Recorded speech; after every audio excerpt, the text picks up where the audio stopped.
Baltimore, one of America's most violent and deadly cities. On the streets, its citizens are fighting to turn back the tide. But what are the politicians doing? In this election year, we look at crime, punishment, and policing in America. On the streets of Baltimore, I'm Avi Lewis, and this is Frontline USA.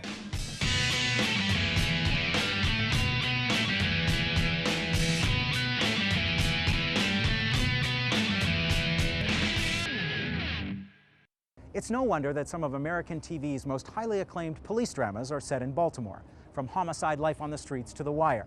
This is one of the toughest and grittiest of U.S. cities, and all of America's fault lines run right down the middle of it, from gang violence and murder and drug addiction to poverty, racism, and corruption. In the language of universal human rights, governments at all levels, from the White House to City Hall, have failed to provide human security to the people of Baltimore. But in our short time here, we've met a host of local citizens who are struggling to transform their embattled communities. And they're not all the kind of people that you might expect. A former drug kingpin and murderer reformed. A high school student who specializes in algebra and direct political action. A longtime police officer who's now a TV producer and best-selling author. On this week's Frontline Focus, we follow their fights on the streets of Baltimore.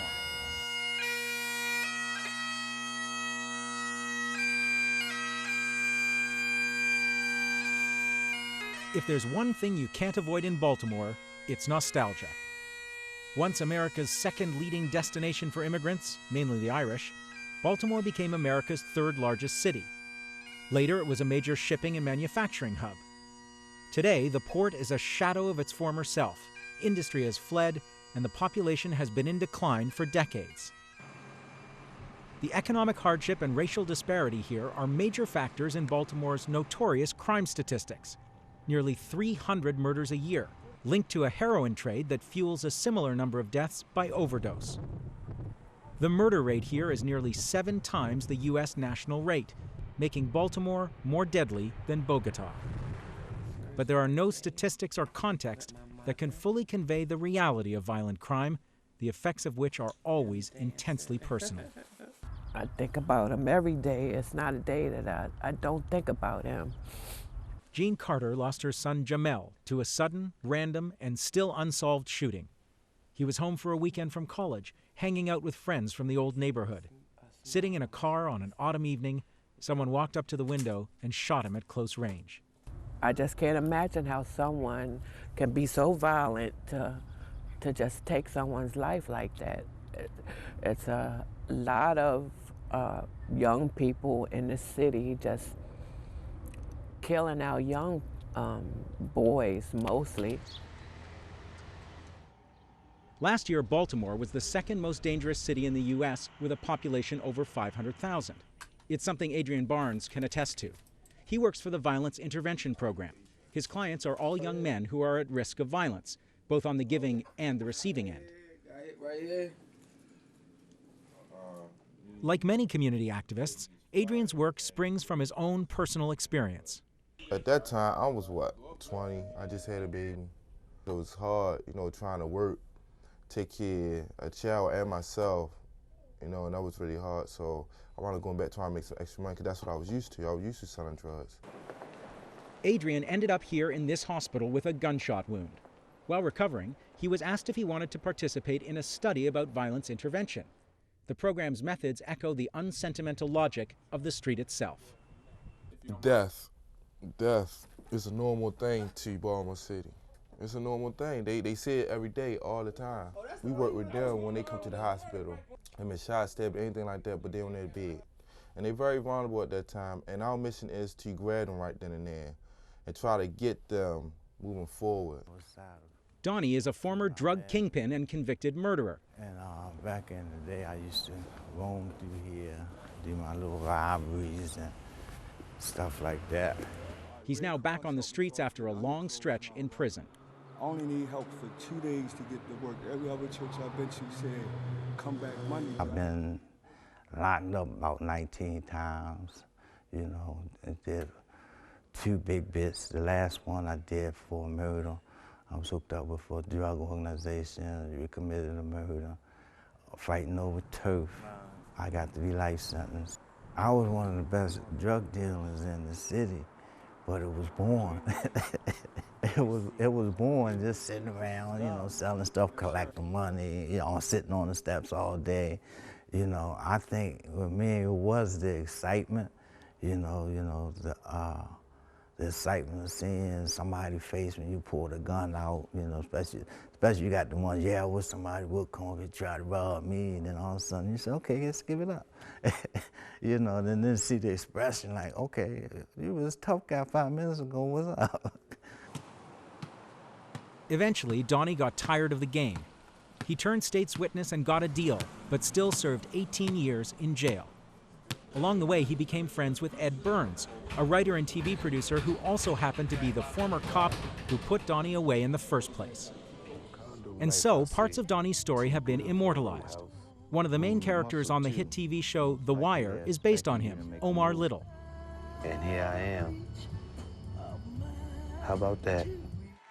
In Donnie's new life, he's a community outreach worker and head of security at one of Baltimore's most important churches. Donnie counts Pastor Frank Reed as a close friend. As head pastor at the historic Bethel Church, he's one of the city's most visible black leaders.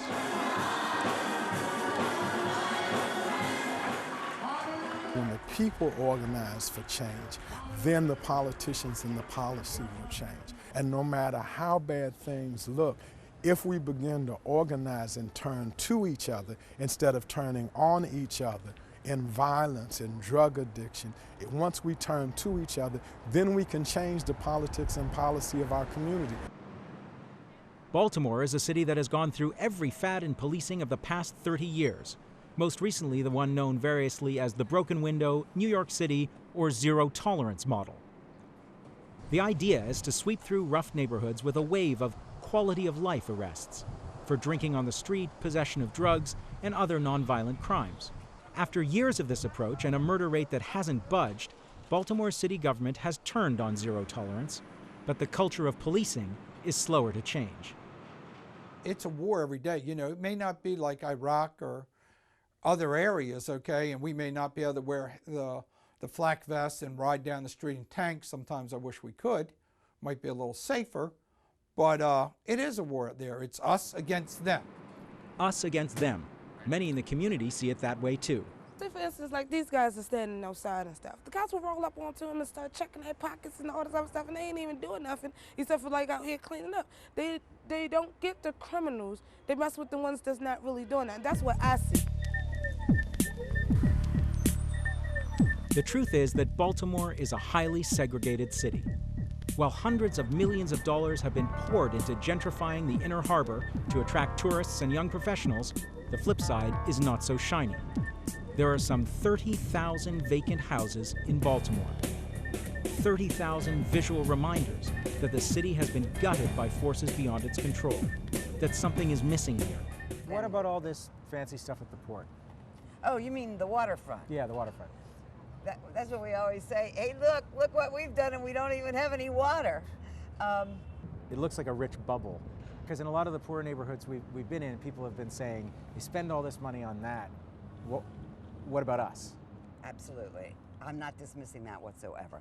So let me get back to what I was saying, is that, what about us? I have a neighborhood in North Baltimore that has several blighted blocks because of drugs. We've had to fight very hard to get redevelopment money for the blighted areas there, and we don't have it all yet. But for activists in Baltimore, a new impatience is taking hold. You can see it in a new movement among high school students for education reform. We feel that education is fundamental in life. So if you're already cut out of an education, most likely you're going to end up in a crime area, in prison, or dead. Chris Goodman is part of a high school mentoring program called the ALGEBRA Project. Recently, they marched on the state capitol and declared it a crime scene. This is a crime scene investigation.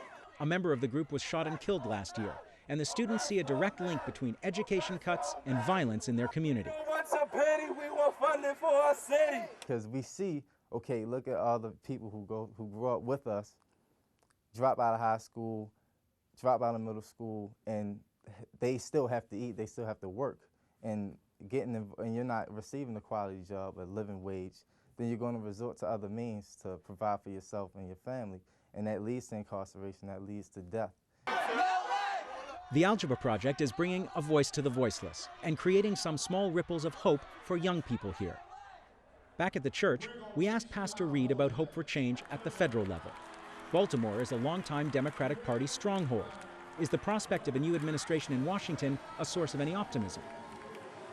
While there are many that are caught up in this election and the Democratic primary, because you could end up with a president of color, you could end up with a president who is a woman. The fact of the matter is, as great as those changes are, they won't make much of a difference in inner city areas until the people decide to make a change. The politics from the outside seldom make a real change. Coming up on Frontline USA, the Baltimore edition, Barack Obama, the politics of race, and how the mainstream media covers the issue.